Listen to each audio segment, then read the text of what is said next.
আজকে সকালবেলা আমি আইছি টিকিট লেগেছি, লেগে তখন আইছি। আমি যদি কিচ্ছু পেতাম পারি না, আমি এসে গাড়ি থেকে নামানোর পর থেকে তারা 20-30 জন মনে হয় আমার বেড়ায় ঢুকছে করে এসে আমার মারধর করছে। মাথার পথে মানে কিল ঘুষি বাড়ি দিছে।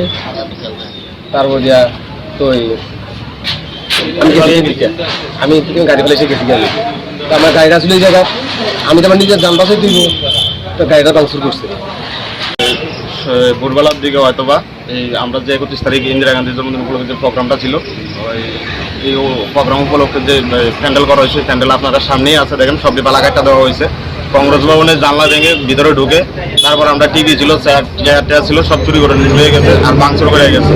ঘরের মধ্যে ফাইল টাইল ছিল, এসব সব লুটপাট করে হয়ে গেছে বিজেপি সন্ত্রাসকারীরা। তারপর সকালে আমরা দেখতে আসার পর তারা আমরা হুমকি টুমকি দিছে। আমরা 2-3 জনের মারা হয়েছে, একজনের মাথা ফাটা হয়েছে, তখন হসপিটাল নিয়ে যাওয়া হয়েছে।